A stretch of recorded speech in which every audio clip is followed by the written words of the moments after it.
Most people lack motivation. They believe that they only were motivated enough, they will have the business, they will have the marriage, they'll have the body that they want. But the reality is that most people have motivation wrong. They don't understand how motivation works. See, you were wired to be motivated. You were wired to be driven. But see, somehow we constantly sabotage in our minds to stay unmotivated. So today we're going to watch this video from Andrew Huberman. He breaks down what creates motivation in your brain. What is that chemical that gives you motivation and how we could use it to stay driven, to stay focused, and making sure that we get closer to what we want out of life. Let's begin. To the important feature of motivation, which is that motivation is a two-part process, which is about balancing pleasure and pain. Right before we start, that's the key to motivation right there to begin with. There is pain and pleasure. So if you know how to balance both, you'll be able to tap into that motivation that you need. So when you're just sitting around, not doing much of anything, this reward pathway is releasing dopamine at a rate of about 3 or 4 times per second. It's kind of firing at a low level. If suddenly you get excited about something, you anticipate something, not receive an award, but you get excited in an anticipatory way, then the rate of firing, the rate of activity in this reward pathway suddenly increases to like 30 or 40 times. And it has the effect of creating a sense of action or desire to move in the direction of the thing that you're craving. In fact, it's fair to say that dopamine is responsible for wanting and for craving. And that's distinctly different from the way that you hear it talked about normally, which is that it's involved in pleasure. So yes, dopamine is that chemical that gives you motivation. So we all are addicted to dopamine. Everything around us gives us dopamine. So if you know that getting excited or just writing down what excites you, you're training your mind to tap into that motivation. You're training your mind to tap into that dopamine that actually creates the opportunity for you to stay driven. So the first things that I do every single day, and I write in my focus journal, I have 3 questions that I ask myself. Number 1 is, what am I grateful for? I believe that gratitude is the key for you to stay centered, for you to start to get perspective, is the key for you to start your day with power. The second is, what am I excited about today? What am I excited about? What am I looking forward to? Because that excitement sends a dopamine hit in my brain that gets me to wake up. The third question is, what am I going to focus on today? Because now I use a dopamine to start getting focused. What am I going to focus on today so I could get clear on what I must do? Dopamine is released in response to sex. It's released in response to food. It's released in response to a lot of things, but it's mostly released in anticipation and craving for a particular thing.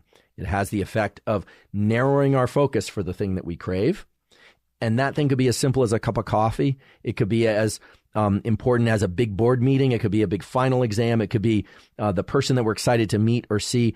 Dopamine doesn't care about what you're craving. It just releases at a particular rate. Dopamine doesn't care what you're craving. It only cares that you're focusing on that thing that gives you that energy, that excitement, that anticipation.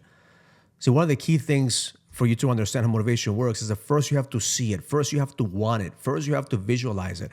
The reason that most people don't have motivation is because they don't understand that they have to see it before they get motivated. They don't lack motivation, they lack vision. They don't have a vision, they don't have a compelling future. So therefore, they're constantly reacting to life because they believe that the best years are behind them. If you want to get motivated, if you want to be driven, you have to start creating a compelling future and see, what am I excited about today? What am I looking forward to? What can I create in my business, in my marriage, in my life? What's the impact I'm going to create? Just by thinking about those things allows you to tap into that dopamine and increase and train your mind to give more of what you want, that craving for life. If we just take a step back and we look at the scientific data on how much the dopamine firing increases in response to different things, you get a pretty interesting window into how your brain works and why you might be motivated or not motivated. Let's say you're hungry, or you're looking forward to a cup of coffee, or you're going to see your partner. Well, your dopamine neurons are firing at a low rate until you start thinking about the thing that you want or the thing that you're looking forward to. When you eat that food, the amount of dopamine that's released in this reward pathway goes up about 50% above baseline. Sex, which is fundamental to our species' continuation and reproduction, sex does release dopamine, and it increases dopamine levels about 100%, so basically doubles them. Nicotine increases the amount of dopamine about 150% above baseline. Cocaine and amphetamine increase the amount of dopamine that's released 1,000-fold within about 10 seconds of consuming the drug. However, just thinking about food, about sex, about nicotine, if you like nicotine, or cocaine or amphetamine, can increase the amount of dopamine that's released to the same degree as actually consuming the drug. So that means that whatever you're thinking about, even if you're not doing it, whatever you're thinking about, whatever you're excited about, whatever you're looking forward to, is creating that pathway in your brain to tap into dopamine. That's why your brain doesn't have a difference between what's happening and what you want. Why? Because it's just driven by dopamine. It's increasing the neuron in your brain that says, hey, let's go after what we want, because that craving, that need, that desire, then eventually is going to lead to action. Eventually it's going to create a habit. Whether you're craving small things or you're craving big things, it all begins with what are you going to focus on? What are you focusing? What is it that you're craving? What is it that's driving you? Because the moment that you continue to think about it over and over and over again, it begins to create a pathway in your brain that's going to create the action that you want to take. In some cases, for instance, the cocaine user, the addict that wants cocaine, can't just think about cocaine and increase the amount that's released about 1,000-fold. It's actually much lower, but it's just enough to put them on the motivation track to crave that particular thing. So if you've been around people who are drug addicts or they have that craving, you know that craving leads them to do some destructive things. And that's why people steal. That's why people will hurt people just to get enough drugs, because now the dopamine in their brain is so powerful that makes them do things that are bad for them. At the end, again, they don't know how to control their mind. Maybe it's a disease. Maybe they're chemically, out of alignment. But the reality is that you could use the same drive to get things done in a productive way. All you have to do is just watch your dopamine. What's increasing your dopamine? Taking an inventory and asking yourself, what am I doing that's increasing my excitement? What am I doing that's increasing my activity? Because if you don't watch the things that are giving you dopamine, you're not going to be in control of your motivation. You're not going to be in control of your thoughts. Now, there are reasons why you would have brain circuitry like this. I mean, brain circuitry like this didn't evolve to get you addicted. Brain circuitry like this evolved in order to motivate behaviors toward particular goals. Water when you're thirsty, sex in order to reproduce. These things and these brain areas and neurons were part of the evolutionary history that led to the continuation of our species. Things like cocaine and amphetamine are disastrous for most people because they release so much dopamine and they create these closed loops where people then only crave the particular thing, cocaine and amphetamine, that leads to those massive amounts of dopamine release. Most things don't release that level of dopamine. That's why I believe that we are wired for motivation. We're wired to be driven because it's in our DNA to survive. It's in our DNA to hunt. It's in our DNA to figure things out. But because most people take the easy way, they forget how to use that dopamine to create the life that they want. They forget how to hunt. They forget how to be driven. They forget that you're wired to go to the next level. It's not okay that you stay at the level that you're in right now. There's always a next level. Now, nowadays, there's a ton of interest in social media and in video games. And there have been some measurements of the amount of dopamine released. Video games, especially video games that have a very high update speed, where there's novel territory all the time, novelty is a big stimulus of dopamine. Those can release dopamine somewhere between nicotine and cocaine. So very high levels of dopamine release. There were some studies done when my son was playing video games. I was worried for a minute because he was just so addicted to video games. Every single night I saw him play Fortnite. Every single day playing Fortnite. And to the point that him and I had got into an argument. I was going to throw the computer to the garbage because I had enough of Fortnite, right? I said, go outside, go play. But I was reading the studies that said that in your brain, playing video games gives the exact same effect as using cocaine because it's that addictive. So again, watching what gives us the dopamine will help us see what are we addicted to. Are we addicted to work? Are we addicted to social media? Are we addicted to games? Are we addicted to TV? Because all of us, we have motivation. We don't lack motivation. We just need to change the focus and see what motivates us and what's driving us, what's giving us that dopamine in order for us to control our focus and get things done. Social media is an interesting one because the amount of dopamine that's released in response to logging on to social media initially could be quite high, but it seems likely that there's a taper in the amount of dopamine, and yet people still get addicted. So why? Why is it that we can get addicted to things that fail to elicit the same massive amount of pleasure that they initially did?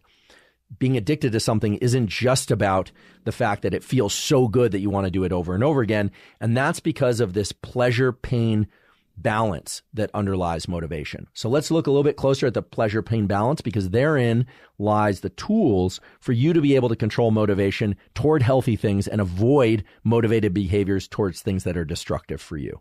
There are a lot of reasons why people try novel behaviors, whether or not those are drugs or whether or not those are adventure, thrill-seeking things, or, they take a new class. As you'll notice, I'm not placing any judgment or value on these different behaviors, although I think it's fair to point out that for most people, addictive drugs like cocaine and amphetamine are very destructive. Actually, we know that about 15 to 20% of people have a genetic bias towards addiction, that, you sometimes hear that the first time that you use a drug, you can become addicted to it. That's actually not been shown to be true for most things and most people, but for some people that actually is true. But in any case, the way that addiction works and the way that motivation works generally in the non-addictive setting is that when you anticipate something, a little bit of dopamine is released. And then when you reach that thing, you engage in that thing, the amount of dopamine goes up even further. But as you repeatedly pursue a behavior and you repeatedly engage with a particular thing, let's say you love running or you love chocolate, as you eat a piece of chocolate, believe it or not, it tastes good. And then there's a shift away from activation of dopamine. And there are other chemicals that are released that trigger a low-level sense of pain. Now, you might not feel it as physical pain, but the craving that you feel is both one part dopamine and one part the mirror image of dopamine, which is the pain or the craving for yet another piece of chocolate. This is very important for you to understand when it comes to motivation, that once you acquire what you're motivated to acquire, the dopamine goes high, but then eventually too, the pain gets bigger. That's one of the main things I want you to understand how motivation works. Motivation is not just pleasure. The craving is the pain. The pain of not having it, the pain of yearning it. That yearning, it's what's the driver. The moment that you stop having that yearning, the moment that you stop having that craving, then whatever you want, it just doesn't matter anymore. How many times have you reached a goal and all of a sudden, man, you want to do it again, but then it doesn't have the same drive because you already accomplished it. You're not setting yourself for another goal. Or you wanted to have a car, or you wanted to meet somebody. And the moment that you met that person, that drive is not there no more. That craving is not there no more. So now you have to constantly ask yourself, am I craving for this? What is the desire that I have here? Because in order for you to tap into motivation, you have to tap into that craving. You have to tap into that pain. And this is a very important and subtle feature of the dopamine system that's not often discussed. People always talk about just as pleasure. You love social media, so it gives you dopamine, and so you engage in that. You like chocolate, it releases dopamine, so you do that. But for every bit of dopamine that's released, there's another circuit in the brain that creates, you can think of it as kind of like a downward deflection in pleasure. So you engage in something you really want, and there's an increase in pleasure. And then there's without you doing anything, there's a mirror image of that, which is a downward deflection in pleasure, which we're calling pain. So for every bit of pleasure, there is a mirror image experience of pain, and they overlap in time very closely. So it's sometimes hard to sense this, but try it. The next time you eat something really delicious, you'll take a bite, it tastes delicious, and part of the experience is to want more of that thing. This is true for any pleasureful experience. That's the key to motivation, is that once you reach the goal, can you do it again? Once you reach an outcome, can you create a higher outcome? The reason that most people lack motivation is because they are not dreaming big enough. They don't believe in themselves that they can actually push themselves beyond their limits. They already got what they wanted. They already reached the top. They already reached the success they want. Or you might just have become comfortable. You realize that, man, this is as good as it's going to get. That's why you lack motivation, because you no longer have that craving. You no longer have that pain. Let that pain of regret be bigger than the pain of actually doing the work. Let that pain of regret of not being the best version of yourself, not being the father, being the leader, being the husband, being the entrepreneur, hurt. Use that pain and turn that pain into fucking fuel. Now, the diabolical part about dopamine is that because it didn't evolve in order to get you to indulge in more and more and more of something, what happens is that initially you experience an increase in pleasure, and you also experience this increase in pain shortly after or woven in with the pleasure that makes you want more of that thing. But with each subsequent time that you encounter that thing, the experience of dopamine release and pleasure is diminished a little bit. And the diabolical thing is that the pain response is increased a little bit. And this is best observed in the context of drug-seeking behavior. The first time someone decides to take cocaine or amphetamine, they will experience a huge dopamine release and they will feel likely very good. However, the next time they take it, it won't feel quite as good. And it won't feel even as good the third time or the next time. But the amount of pain, the amount of craving that they experience for the drug will increase over time. So much of our pursuit of pleasure is simply to reduce the pain of craving. So the next time you experience something you really like, I don't want to take you out of that experience, but it's really important that you notice this, that if there's something you really enjoy, part of that enjoyment is about the anticipation and wanting of more of that thing. It's easy for us to be driven and motivated, but it's also easy for us not to feel like we're doing enough because it's never going to be enough. You're always going to be looking for the next high. You're always going to be looking for the next level. There's a great book that I want you to pick up. It's called Stealing Fire by Stephen Cutler. I asked my team to put it here. Stealing Fire talks about how men are constantly looking for flow state. We're searching that high. We're searching for that motivation. We're searching for the next level. The reality is that eventually, if you stop putting yourself new goals, new outcomes, a new vision, you're going to feel more pain. You're going to feel unmotivated, and you're not going to be as driven. The key to tapping into dopamine is understand that once you accomplish what you want, you're going to hit that dopamine ride, but then eventually it's going to diminish. Your job is to continue to push through that pain to get to the next level and create another vision, another version of yourself, reinvent yourself to see what's possible the moment that you tap into the next dopamine hit. And that's the pain system in action. And so we can distinguish between dopamine, which is really about pleasure, and dopamine, which is really about motivation to pursue more in order to relieve or exclude future pain. Let me repeat that. Dopamine isn't as much about pleasure as much as it is about motivation and desire to pursue more in order to reduce the amount of pain. And that's the punchline. Motivation is not just about pleasure, but it's about pain. See, most people think that motivation is just about feeling good and wanting to do more, but the reality is that pain is your biggest motivator. The pain of regret, the pain of not having, the pain of not being the man you were destined to be, all that pain could turn into fuel. But you know what's more painful? Creating discipline. See, discipline is painful. Discipline will challenge you. See, motivation is temporary because you're only going to hit the dopamine hits once you reach a certain level. But discipline will challenge your character. That's why you can't rely on motivation. You can't rely on the dopamine hit. The dopamine will lie to you. But your habits, your discipline, they will shape you, and they will change you, and they will challenge you. So my intention for you as you watch this video is to realize that motivation is just a dopamine game, and dopamine could betray you. Your job is to manage your dopamine, understand that that craving and that pain could also become your fuel. And if you create discipline in your life, you won't rely just on motivation. Because at the end, motivation is temporary. Those dopamine hits are temporary. But who you become in the process will last you a lifetime. Stop just chasing dopamine. Stop chasing motivation. Build that discipline in your life. That's going to get you to the next level. Because at the end of the day, who you become in the process is more important than your feelings. It's more important than feeling good. It's more important than looking good.